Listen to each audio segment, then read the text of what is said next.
Okay, hello and welcome to CS 303, chapter number 3, lecture number 3. So, once again, this is CS 303, operating systems, chapter number 3, lecture number 3. So, we are, what exactly are we covering in chapter 3? Well, chapter 3, and for that matter, chapter 3, 4, 5, if you take all of them, they are looking at one of the most important aspects of an operating system, and that aspect is how do we deal with processes, or how do we manage various processes, right? So one of the main goals of an OS is to give some kind of environment for executing programs, right? So therefore, managing processes is extremely important. So in chapter 3, what we have seen so far is there are a number of system calls that system programmers can use, right, to manage processes. So what are some of those system calls? Well, one is fork for creating a system call. One is exec for overlaying the address space of a process with a brand new process. One is wait, so using which a process can wait for the other. For example, if a parent wants to wait for the child to finish execution, then we have the exit system call, by which a process declares that it has no more instructions to execute, and then the resources may be reclaimed by the operating system, right? So we have seen all these system calls, and we have looked at some basic programs that work with these system calls. Okay. So now we will move on. To start with, today we will talk a bit about process scheduling. Okay, now I am on slide number 2, process scheduling. So we will be talking about scheduling in 2 parts. We will be introducing the topic in this chapter, and then there is a dedicated chapter in which we will discuss different kinds of scheduling algorithms, and that will be chapter number 5. Okay. So scheduling is clearly one of the key OS features. So we keep coming back to this concept of multi-programming, right? So what is this concept of multi-programming? Well, when we observe the behavior of processes, we can see that many or most of the processes alternate between CPU and IO activity, and generally the CPU activity, the execution time for the CPU activity is much smaller than it is for IO, because when you're waiting for IO, let's say from a user, he or she may take may take 2 seconds or 2 minutes, 2 hours, you don't know, right? Whereas for CPU, when it executes really rapidly. So the idea of multi-programming is, as we know, whenever a process needs to do some IO, we save its context, right? We do a context switch and we give the CPU to another process. So the idea is, as long as there is even a single process which has CPU instructions to execute, the CPU will never be idle. Okay. So that is the essential idea of multi-programming, as we have looked at. Okay. So why do we do this multi-programming? Because we want to maximize the CPU utilization, or in other words, we want to reduce the idle time. So if you have an appreciable number of processes that want to execute, then from the system point of view, it is not good if the CPU is in an idle state. As long as there is even one process that wants to execute with CPU instructions waiting, that process should be given the CPU. So idea is to maximize the utilization. So how is this done? We do this multi-programming by time sharing. We switch the CPU among processes so frequently that the users can interact with the program while it is running. So this is a sort of abstraction. And if you open your task manager, task monitor, the one which tells you which processes are running and other kinds of information like process ID and so on, So you will see that number of processes currently running is much larger than the number of CPUs that you have. Okay. So we may only have 4 CPUs or 8 CPUs depending on your system. But in that system monitor, in that task manager, do you see only 4 processes? No, you see number of processes you see is much larger than 4. So how is this happening, right? Using 4 CPUs or using 8 CPUs, how are we supporting the execution of 5, 10, 15, 20 processes? So note that processes can be either user based or system based, kernel based. Right? So the idea is that we give a fraction of the CPU to each process in a round robin fashion, right? So we'll say we'll fix a quantity of time, let's say 5 millisecond, and then if let's assume we have only one CPU and we pick a time of 5 millisecond. So we say that and we want to run 5 processes. So to every process we give the CPU for 5 millisecond. So 0 to 5 millisecond process 1, 5 to 10 millisecond process 2, 10 to 15 process 3. Of course, some context switch will be there, which we are ignoring for now. But the main idea is that after 25 milliseconds, all processes would have made some progress. So this is a round robin scheduling algorithm, which we'll discuss in detail in chapter 5. But main idea over here is we are in a round robin way, we are sharing the CPU among all the processes. So to the user it seems, because to the user 5 milliseconds is too fast a time. So if a user process is getting CPU for 5 millisecond and then not getting it for let's say 15-20 millisecond, they won't even mind or they won't even know about that because it's too small. So from the user point of view, this is an abstraction, and to the user it appears that their process owns the CPU, right? Their process is the only one running on the CPU, whereas that's an abstraction, that is an illusion. In reality, that user process is actually sharing the CPU with 4 other user processes. Okay, so this is multi-programming time sharing. Right. So clearly, what do we need to do in order to make multi-programming happen? We need to bring into memory multiple processes. Maybe 5, 10, whatever, depends on how much hardware resources you have, how much memory you have. So you need to bring many processes in memory, and then you need to decide in what order do they run and for how long do they run. Right. So one sequence is you have 5 processes. You give each 5 of them CPU for 5 milliseconds in a round robin way. Another strategy is you run them one at a time. So you run the first process, and then when it has to do IO, then you give it to second process, then second process IO, give it to third, and so on. Okay. So like this, they can or you can have a priority among those 5 processes. So whichever one has the highest priority, you can give the CPU to that first, and then next highest priority. Yet another approach could be you can do first come first serve. So process which arrives earlier into the system is the one which gets the CPU earlier. So clearly there are many ways in which we can schedule these processes. So clearly there is a need to schedule them, schedule the processes, which means selecting an order of execution for processes based on certain objectives. Okay. So every operating system has a process scheduler, and they ideally implement multiple algorithms for different applications, different processes.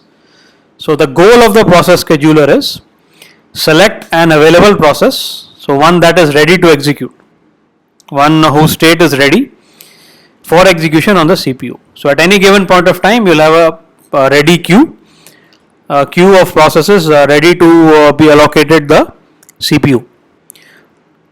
So the scheduler has to pick from that queue, it has to pick at any point of time, it has to pick one of those processes. Okay. So that's the goal of the process scheduler. Now which one will it pick depends on the scheduling algorithm. Okay. Okay, now I am on slide number 3. Okay. So this is also titled process scheduling. So now the idea is, among a set of processes that are ready to run, select the most appropriate one and give the CPU to that. So note that in all of this discussion, we are, for the sake of simplicity, we are assuming that we have only one CPU available. Okay. Later on, when we discuss chapter 5, we will look at a couple of multiprocessor algorithms also, where we have multiple CPUs. Okay. So now we know that it's a single CPU, so only one process can run at a time. Okay, exactly one. Okay.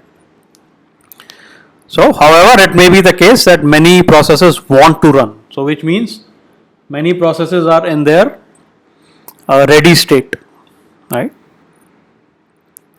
So, hence, what we need is we need a data structure where we can store such processes, right? So, we call this data structure a ready queue.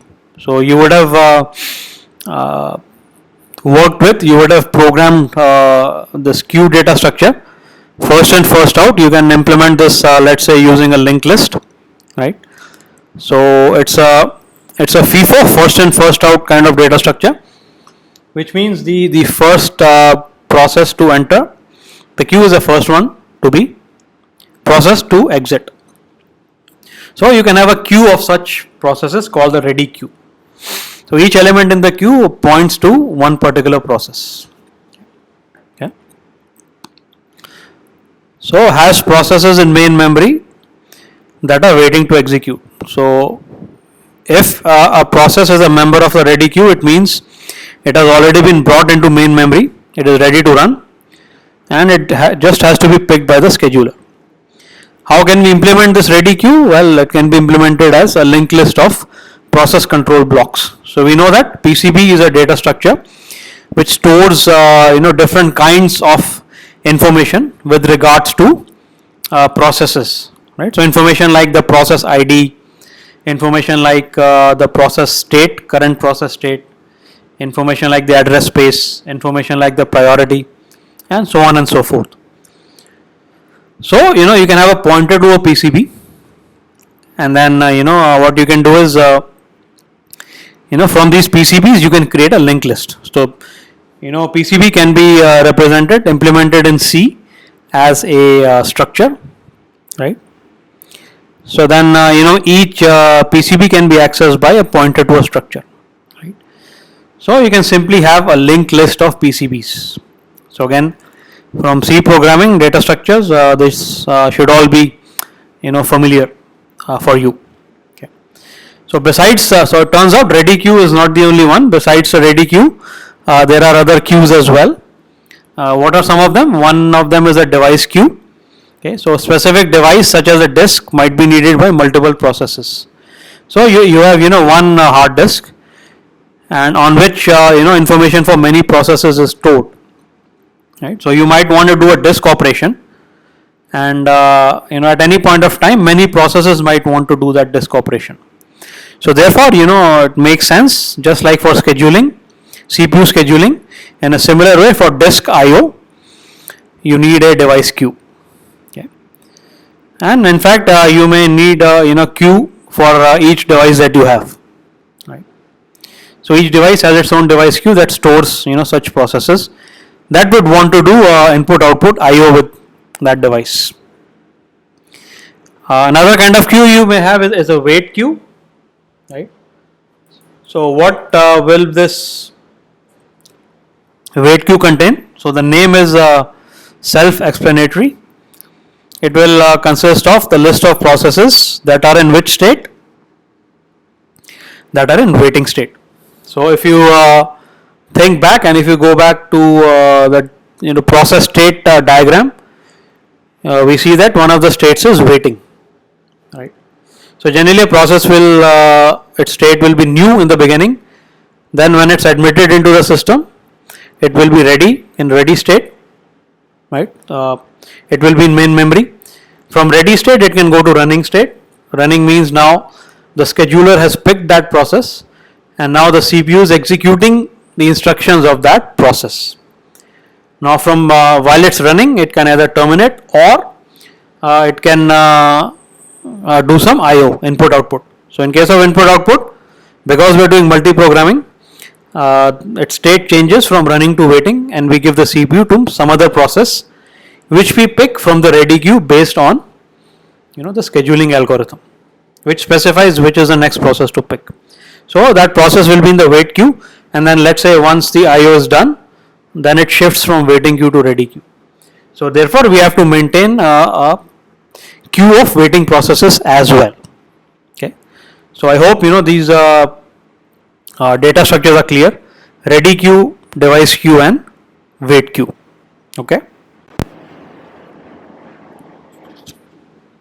Alright, now I am on slide number 4, ready queue and various IO device queues. So slide number 4, ready queue and various IO device queues. So this is just showing the queues we were talking about. This is just showing them in the form of a diagram, a picture. Okay, so this is taken directly from the textbook, and here what we see is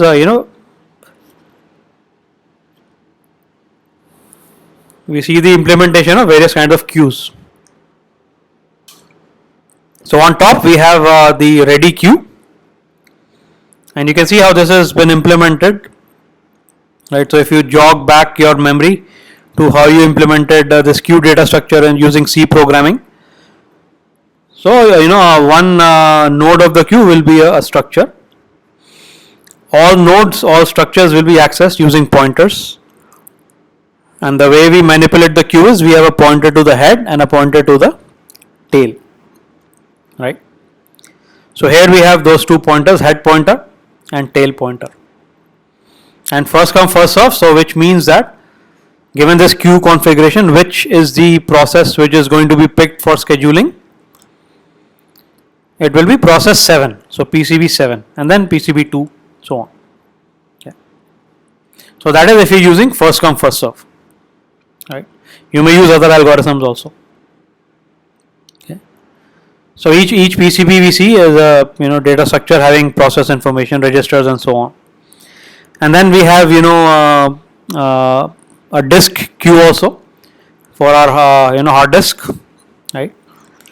So here again you have a bunch of processes. So what does this tell us about the system? What does this diagram tell us about the system? Currently, two processes would like to or are ready to execute on the CPU: process 7 and process 2. Okay. And also currently 3 processes are waiting for disk operations, disk IO. So which processes are those? Process 3, 14, and 6. Okay. One process is interacting with the terminal, right?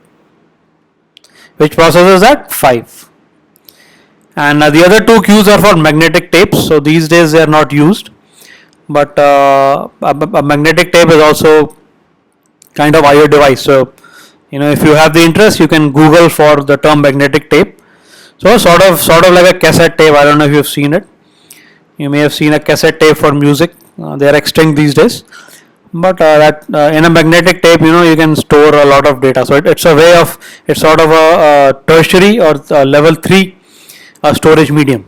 Level 1 storage medium for data being main memory, level 2 being disk, level 3 being magnetic tape.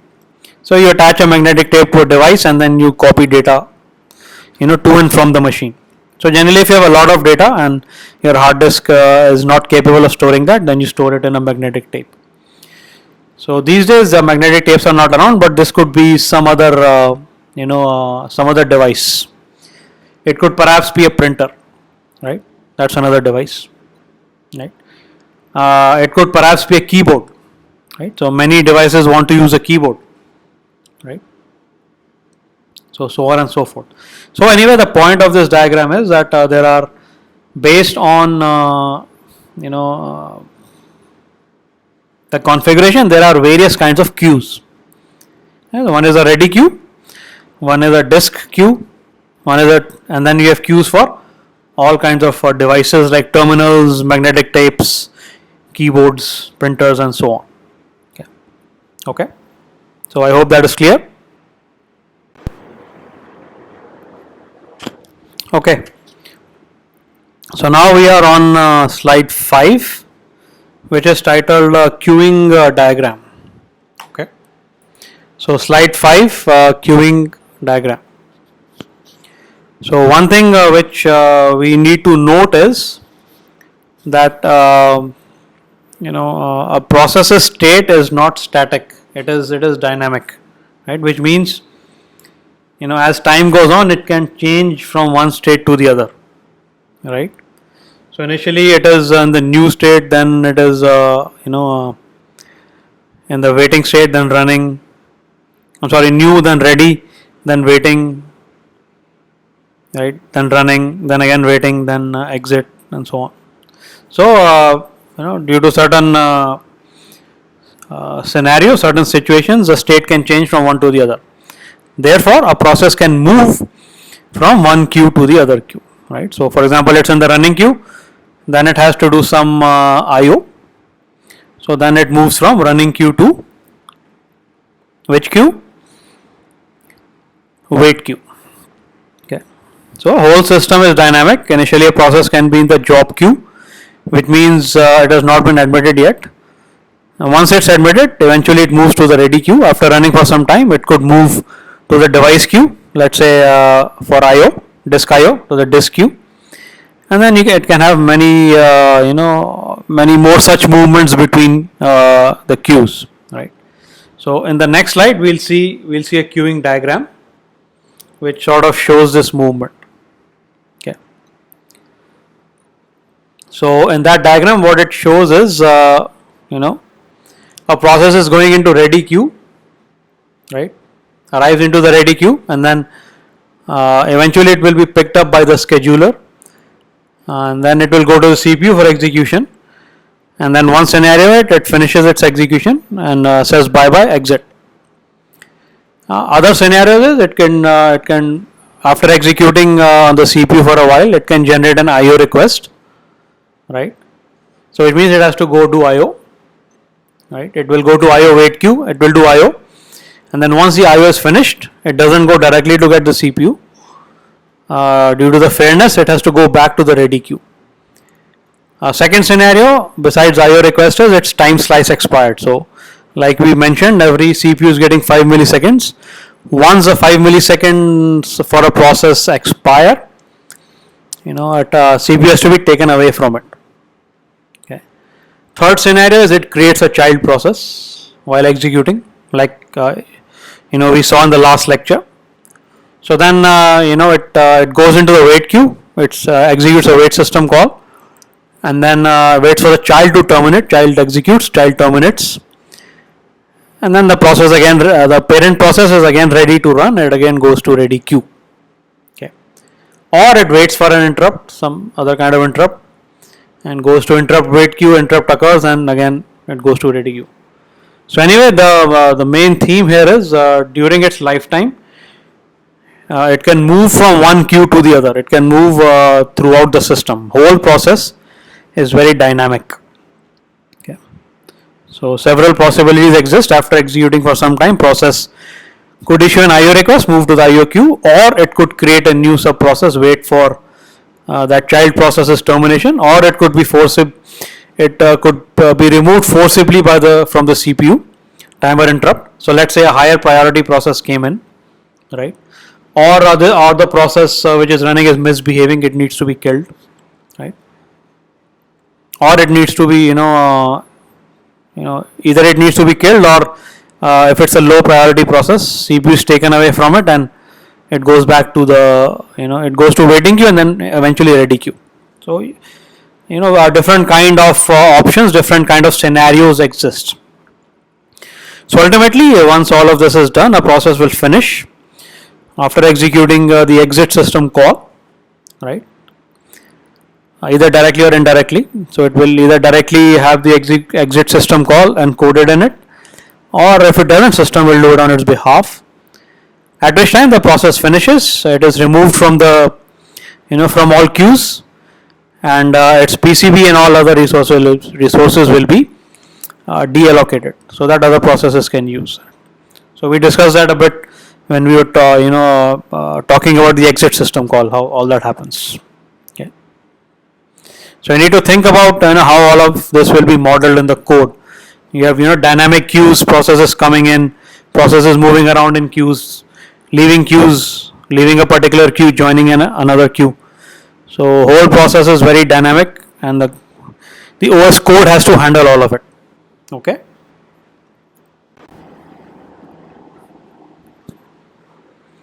Okay, now I am on slide 6, and this just shows us a picture representing this process scheduling. So whatever we were talking about in the last slide, this is just a picture to go with it. So you can see initially a process is entering into the ready queue, right? So if you once you double click a process on your desktop or laptop, or if you click on any application on your mobile phone, so then that is going that process goes into the ready queue. So eventually its turn will come, CPU will pick it up for execution, and then one scenario it finishes the execution. Other scenario, IO request, it goes into IO queue, does IO, goes back to ready. Third scenario, time slice expires, goes back to ready queue. Fourth scenario, forks a child, waits for child to execute, child runs, and then process goes back to ready queue. Fourth is wait for an interrupt occurs, goes back to ready queue. So note that for the last two scenarios, in between fork a child and child executes, there will be another stage which will say child termination wait queue. So once it forks a child, this process will go into the wait queue, right? And then once the child terminates, then the process will move to the ready queue. So in between fork a child and child executes, you can add perhaps one more event. Parent process waits in the wait queue, and likewise waiting for an interrupt again. After waiting for an interrupt, once that happens, then the process again goes into wait queue, then interrupt occurs, and after that the process again goes back into ready queue. So in cases of fork a child and wait for an interrupt, after both of these events have occurred, it will the process in question will enter the wait queue, and then once those events have occurred, are finished, child execution and interrupt occurrence, then and after both scenarios the process goes from wait queue to ready queue. So you can probably keep that in mind. Okay. So I hope that now this whole diagram is clear. Okay. Okay. Now I am on slide number 7, which is titled Schedulers, Long Term and Short Term. So we have these two kinds of schedulers. In fact, we have a third one also called medium term. So let us discuss these. So before we do that, what do we mean by a scheduler or scheduling? Well, what we mean is that at any point of time in the system there will be a set of processes in the ready queue that want to execute, that want the CPU to be allocated to them. So the question is, which among those are you picking and giving the CPU to? So is it going to be first come first serve? Is it going to be round robin? Is it going to be based on priority, based on deadline, based on something else? Okay. So depending on that, you schedule them. So you say if it's first come first serve, you say process 1 which arrived first to arrive will get the CPU, then second to arrive will get CPU, then third to arrive will get CPU. Okay. So the goal of the scheduler is the OS scheduler module piece of software needs to select processes from the various queues using some algorithm. Okay. And specifically the queue which is important is the ready queue, because those are the processes that are ready to run and you have to pick one from that. So processes may be submitted to the system one after the other for execution, and we may have different kinds of OS schedulers. One is long term. So what is a long term scheduler? So it selects which programs are admitted to the system for execution and when, and which ones should not be admitted. So this is called admission control. So note that on most of the systems that we use, like on a desktop or a laptop or a mobile phone, we don't have this long-term scheduler. It may be absent, right? So which means that any application we open pretty much is admitted into the system automatically and goes into the ready queue. But in some other facilities, let's say like in an HPC facility or a GPU facility, that is not the case. Each of the users, they submit a job for execution, and then all those jobs go into what we call a job queue. Right? A job is nothing but a program or application, and from that job queue, the system manager, system administrator, will pick a subset of the jobs for admitting into the system for entering into the ready queue. So maybe it picks 2 out of 10, maybe it picks 5 out of 10, maybe it picks 10 out of 10, depending on the availability of the hardware, CPU, memory, and so on. Okay. So in such systems, we have admission control. So we pick which processes should be admitted into the system. Admitted means which should be brought into the ready queue. Okay.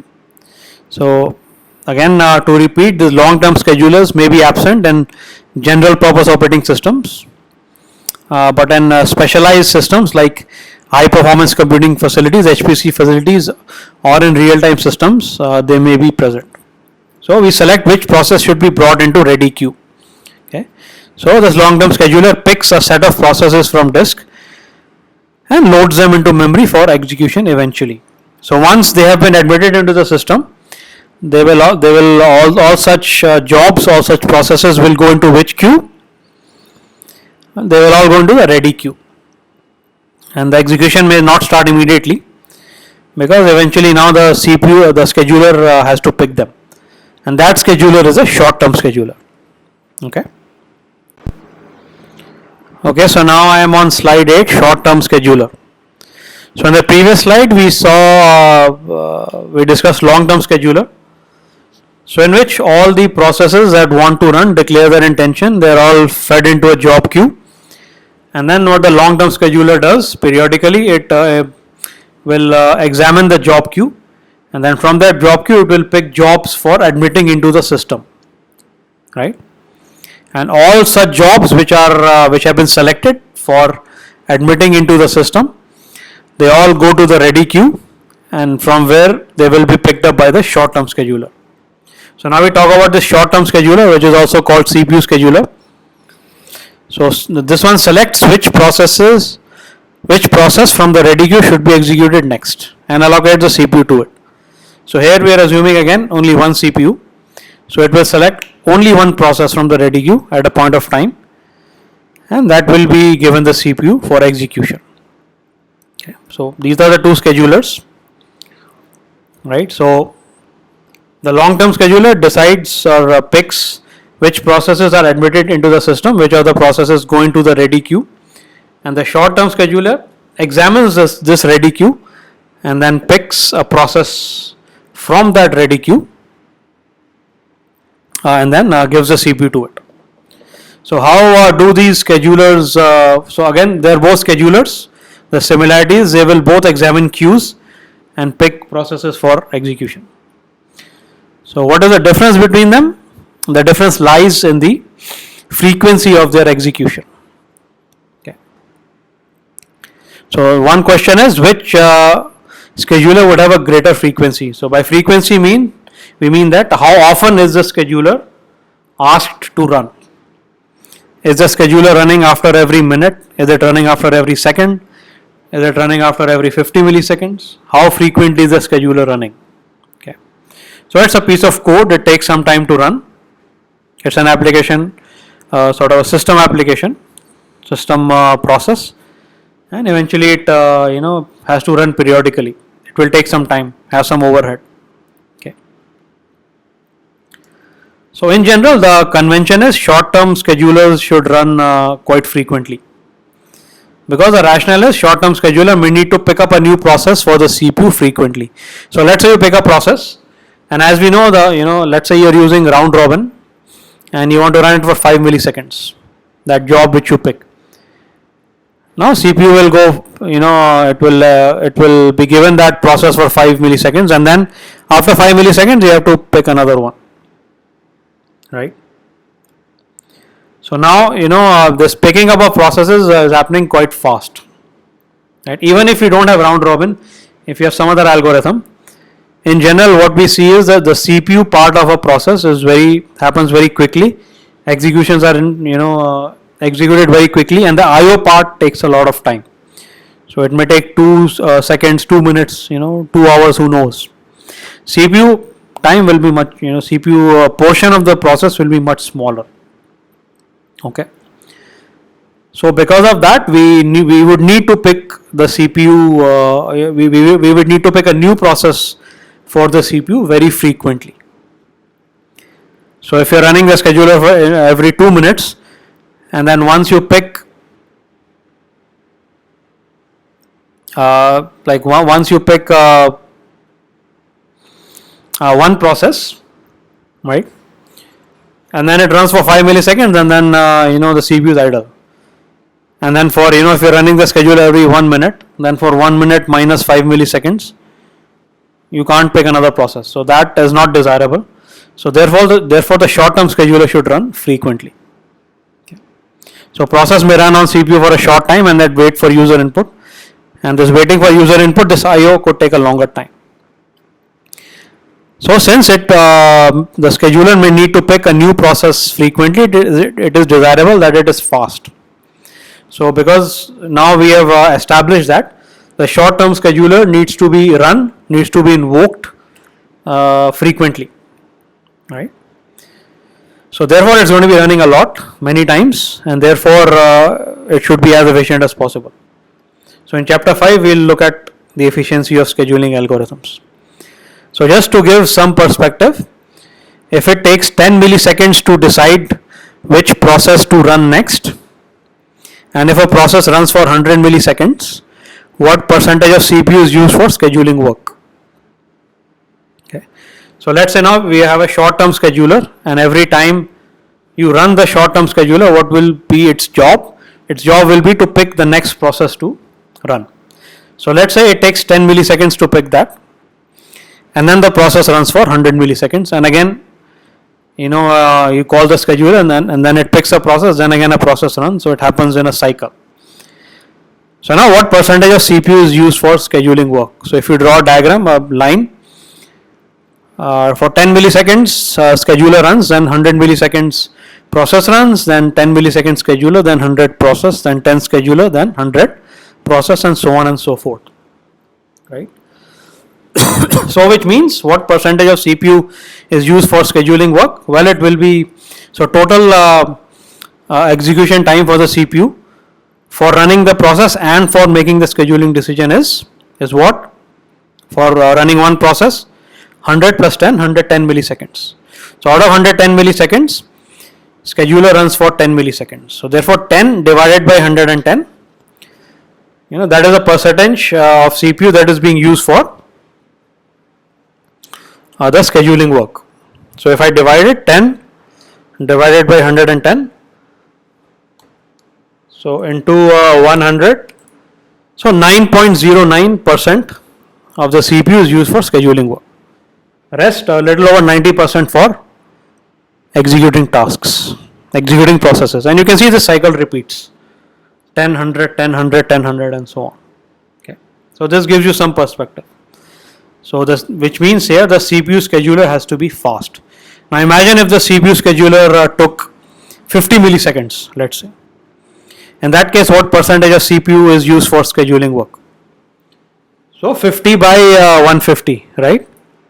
50 by 150, which means 1/3 of the time, 33% of the time is used for scheduling work. If the scheduler takes 100 milliseconds, then 100 by 200, 50% of CPU time is used for scheduling work. So now you get the picture. The faster the scheduler is, the better it is for the system, because the majority of the time will be used for running the job and not for making scheduling decision. Okay, so I hope that is clear. And in general, long-term scheduler may not have to be called that frequently. Maybe every 5 seconds you may call it, or every 10 seconds you may call it. But the CPU scheduler you have to call in milliseconds range. Okay. Okay, now I am on slide 9. So this one talks about the long-term scheduler. So what we were discussing is among the two, short-term scheduler should definitely be invoked a lot more frequently, right? Definitely in the millisecond range, perhaps. In comparison, the long-term scheduler may need to execute less frequently because minutes or even hours may separate the creation of a new process, right? So you create a Word document, just as an example, and then when will you create the Excel? Maybe after 5 minutes, maybe after 10 minutes, who knows, right? So a long time may separate the creation of new processes. So again, taking the example of the HPC, high performance computing system, you have a set of jobs. When will the user submit the next job? Well, maybe they don't submit anything for that whole day. Maybe they submit after 5 minutes. Maybe they submit after 1 hour, right? So therefore, in comparison, the long-term scheduler may need to execute less frequently. Okay. And what one claim we make is the scheduler controls the degree of multi-programming in the system. So what is the degree of multi-programming? So we know what multi-programming is. But what is the degree of multi-programming? So it is defined here. It is defined as number of processes currently in memory. So maximum number of processes that a single CPU or single processor system can accommodate efficiently. So keyword here is efficiently. It's not in the slide, but it has to be, that number of processes should be accommodated by the CPU efficiently. It's very important. Okay. So what can we say about this degree of multi-programming? Right. So let's consider a scenario. Right. If the average rate of process creation is equal to average rate of process departure, we say degree of multi-programming is stable. So again, depending on your hardware requirements, or configuration. For example, you have one CPU, you have 4 GB of RAM, 1 TB hard disk. So that that hardware specification would impact how many processes you can have in your system and still give a good performance, right? So obviously, if you have one CPU and if you load it with 200 processes, there's going to be a problem. Whereas if you have 256 CPUs, you can load it with 200 processors, no problem at all. Okay. So the idea is whatever hardware configuration you have, to have a degree of multi-programming, to support a certain number of processes, have them in the system, have them executing, and still give a good performance, give good response times to users. So we desire a stable degree of multi-programming. So let's say given a certain configuration, 5 processes, 5 is a degree of multi-programming, which means we can support 5 medium-sized processes, because size of a process is also important. If a process is large, then you cannot accommodate that many. If processes are very small, you can accommodate more because they would be finished earlier, right? Less load. So let's say if our degree of multi-programming is 5, and then 3 of them finish execution, roughly the same time 3 more processes come in.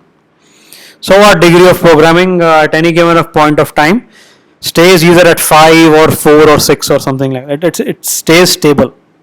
So that is what is desired. That will happen when average rate of creation is roughly equal to average rate of process departure, right? So number of processes checking in is roughly equal to number of processes checking out in a particular time interval.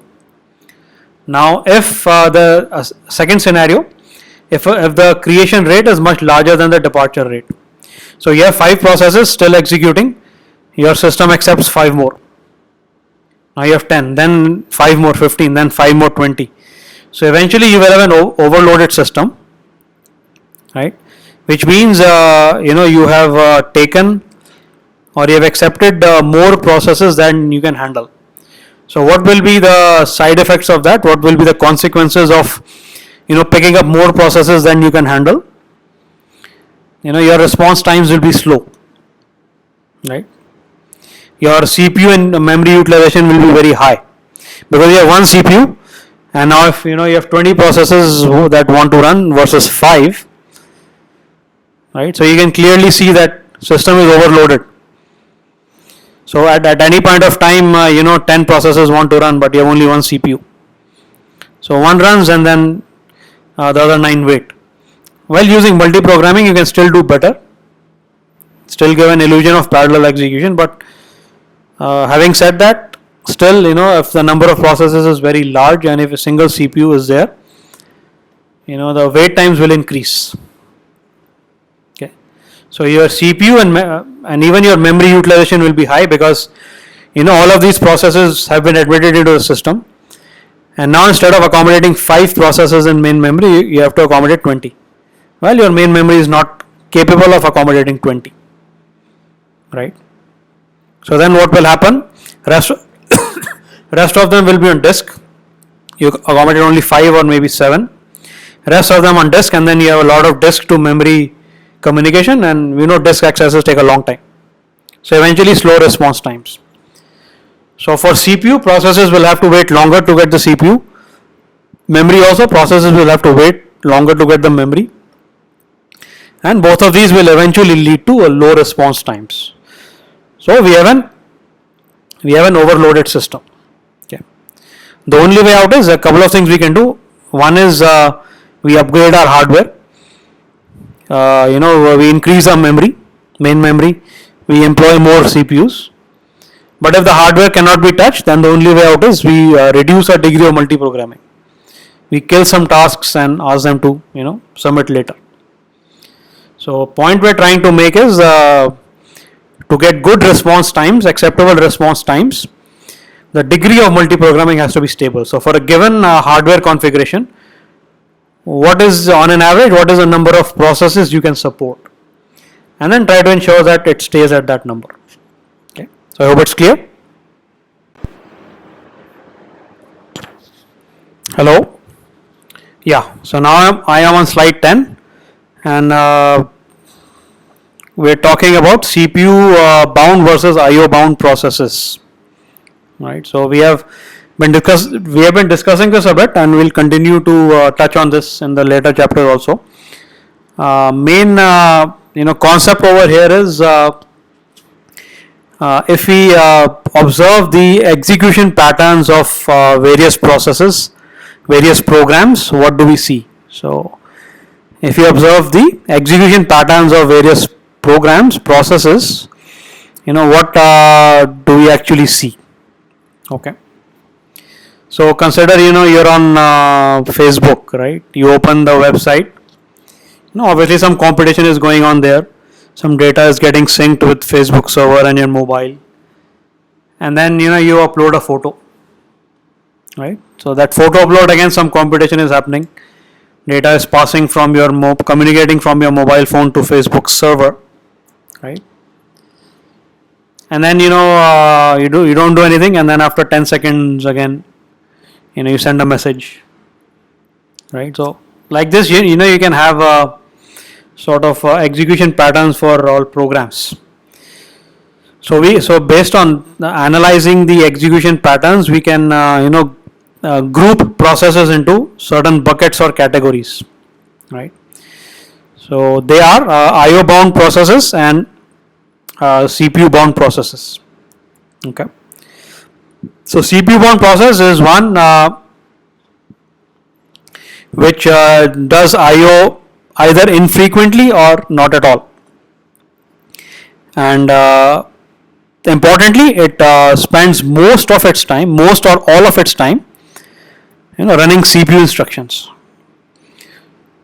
So most of the time or all of the time is running CPU instructions. IO is 0 or negligible.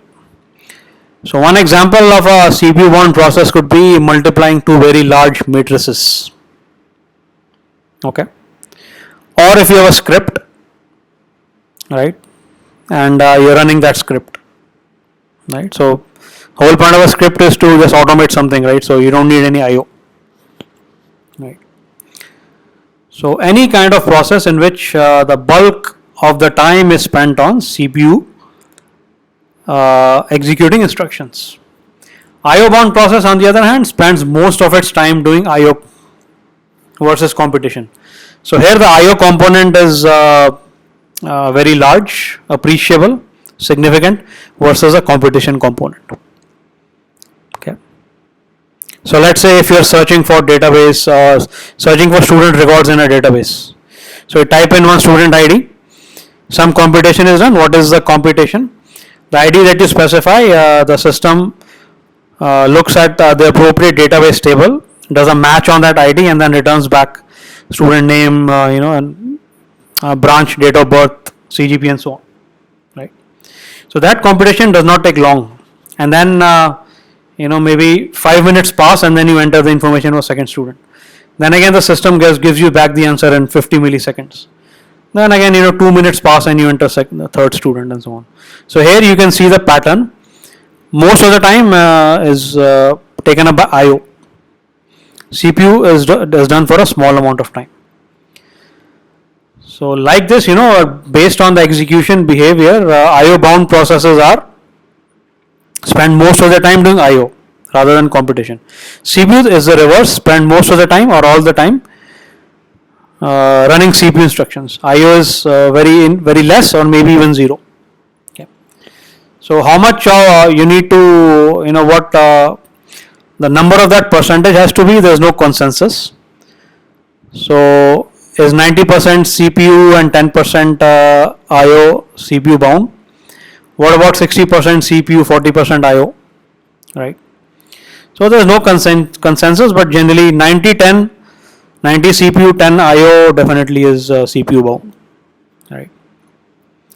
So the point we are making here is we are talking about these processes, these kinds of processes with respect to the long-term scheduler. So note that the long-term scheduler picks the processes which are admitted into the system, which go to the ready queue. So it's like an admission control. So what we are saying is, if there is a choice, this long-term scheduler should pick a good mix of both CPU and IO bound. So let's say if it can accommodate 10, perhaps I don't know, 3 CPU, 7 IO bound, 4 CPU, 6 IO bound. So there has to be some mix. What is optimum? It depends. It has to pick different numbers, play around with them, and then see what performance you get. Right. So for example, if it picks 2 CPU and 8 IO, then maybe it's not getting a good performance, so maybe it increases number of CPU. Maybe the utilization is less because 8 are IO bound, so they are using the CPU for a very less amount of time, and only 2 are CPU bound.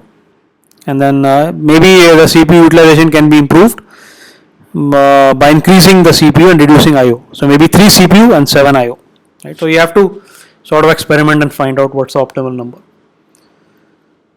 So, but what we're saying is it has to be a good mix. Let's say if it's not picking even one process from a category, that would not be a good situation. So for example, let's say if the long-term scheduler picks only IO bound, right? Only IO bound, it does not pick any CPU bound. Then what would happen for the system in terms of its performance? All are IO bound, which means what can we say about the CPU utilization? It would be very less because IO bound processes, they use CPU for a very small or negligible amount of time. Right. So which means not much work for the short-term scheduler, because the short-term scheduler is the one which picks the processes from the ready queue and assigns CPU to it. Right. And but if most of the time the CPU is idle, not much work for it. Okay.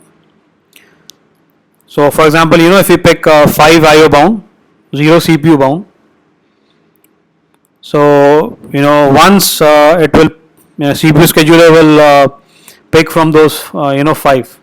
So it will say first P1, then P2, then P3, then P4, then P5.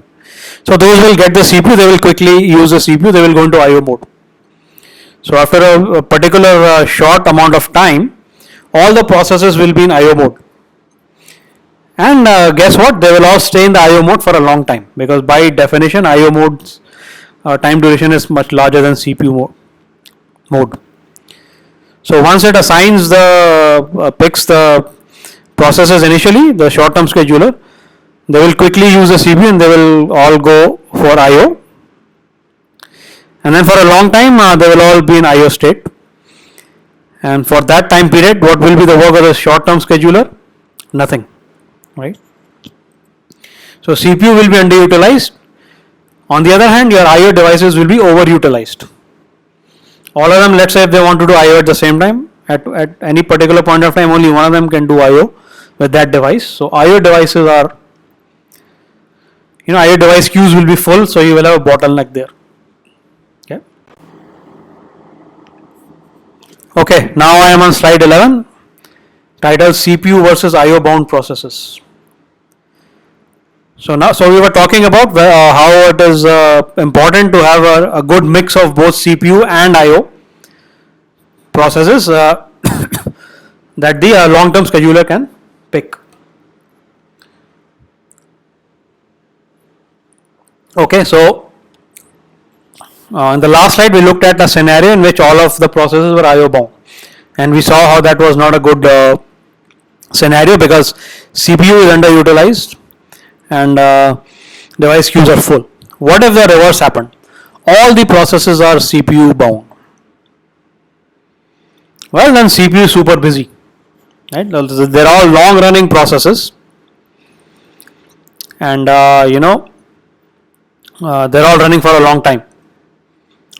So which means a lot of processes would have to wait for a long time, right?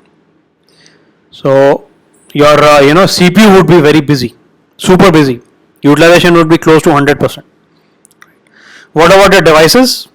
Well, there would be little or no use, because initially all processes will go into the ready queue, and then focus on the rate at which processes are leaving the ready queue.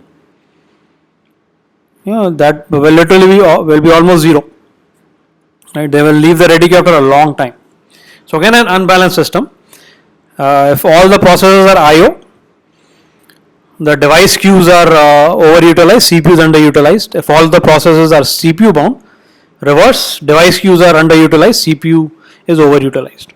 So we need a good combination, maybe half and half or 60-40, 70-30. That we have to see.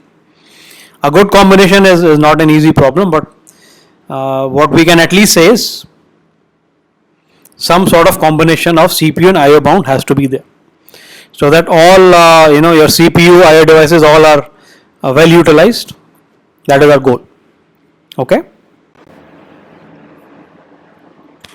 So now I am on slide 12, talking about schedulers.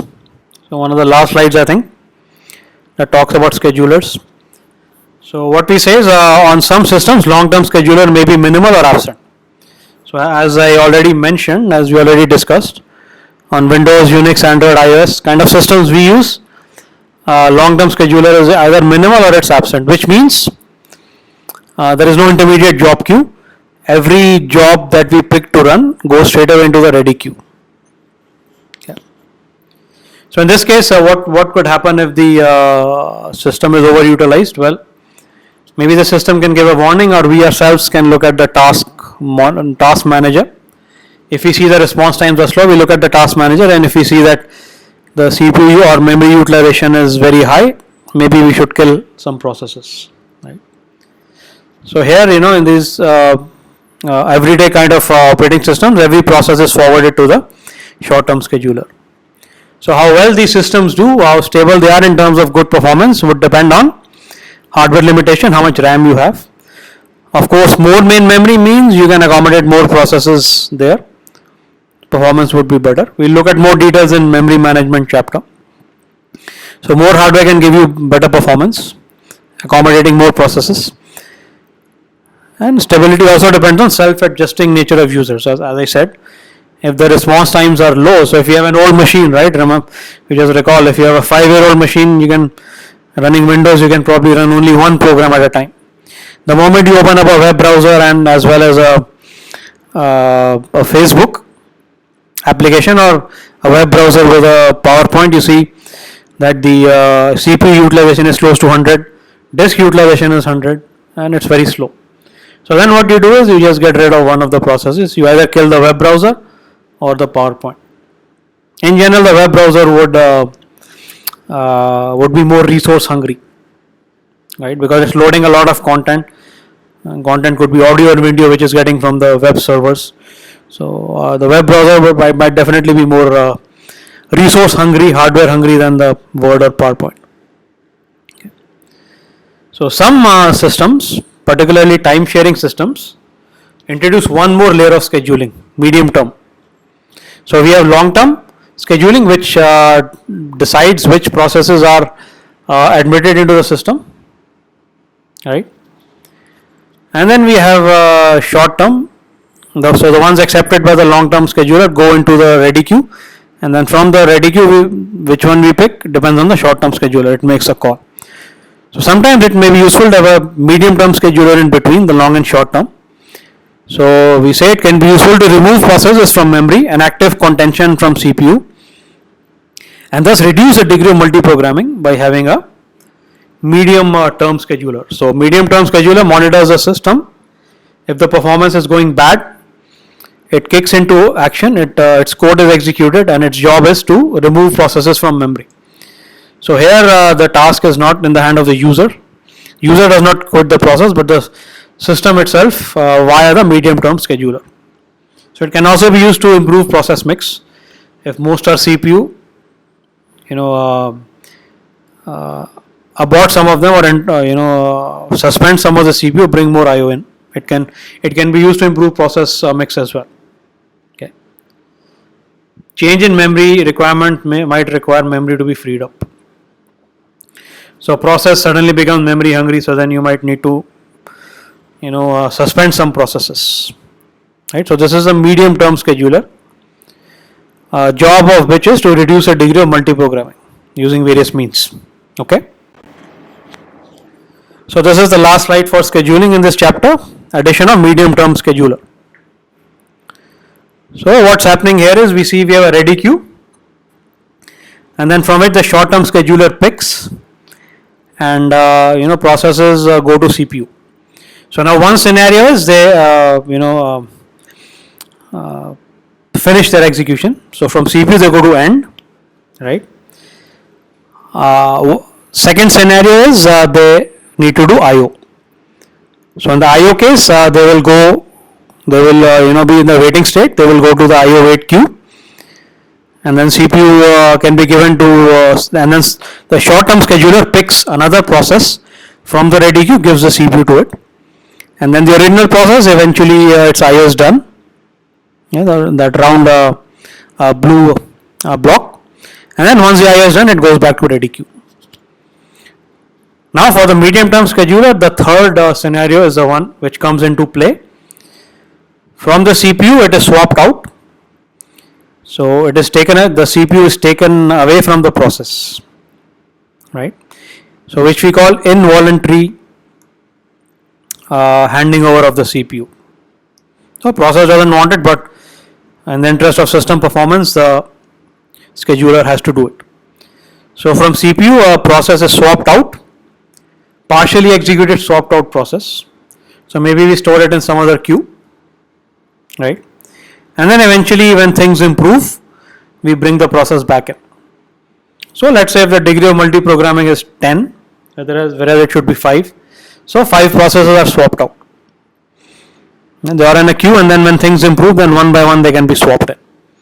So the third scenario is the one in which we add a medium term scheduler whose goal is to monitor the performance of the system and if the performance goes bad or goes into an unacceptable state, then it just swaps out processes. So swaps out means takes the process from main memory and swaps it to some other location, perhaps the disk, right?